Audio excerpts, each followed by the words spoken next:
But thanks be to God, declares Paul, who always leads us as captives in Christ's triumphal procession, and uses us to spread the aroma of the knowledge of Him everywhere. For we are to God the pleasing aroma of Christ among those who are being saved and those who are perishing. To the one we are an aroma that brings death, to the other an aroma that brings life. Here the apostle apparently compares our triumph in Christ to that of a Roman military triumphal procession, which was one of the grandest spectacles of ancient times. In fact, such processions were only granted to a conqueror when certain conditions were met. Included among these was that the victory had to be complete and decisive, and it had to be over a foreign foe. At least 5,000 of the enemy had to have been slain in a single battle, and the conquest had to have extended beyond the territory of the state, and put an end to the war.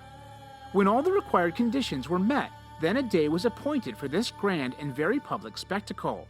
On this day, the temples were all open and decorated with flowers, while incense smoked from every altar.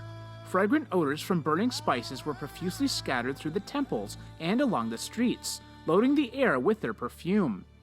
In the procession were the Senate and the chief citizens of the state, who thus by their presence honored the conqueror.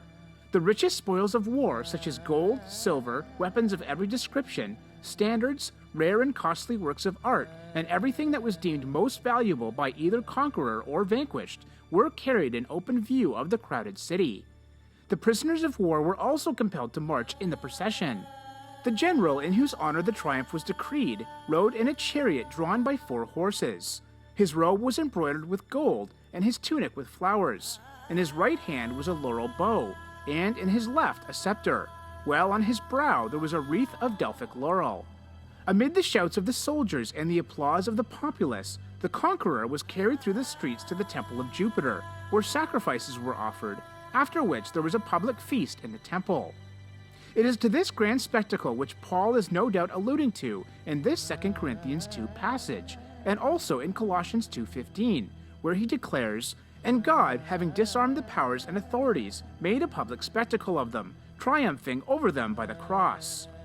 Paul portrays Christians as captives in Christ's triumphal procession, who spread the aroma or knowledge of Him everywhere. And just as the fragrances of the Roman procession were inhaled by both the captives of war doomed to die, as well as the victors, so too will the pleasing aroma of Jesus Christ, the great and ultimate conqueror, be spread among those who are being saved and those who are perishing. To the one we are an aroma that brings death, but to the other an aroma that brings life.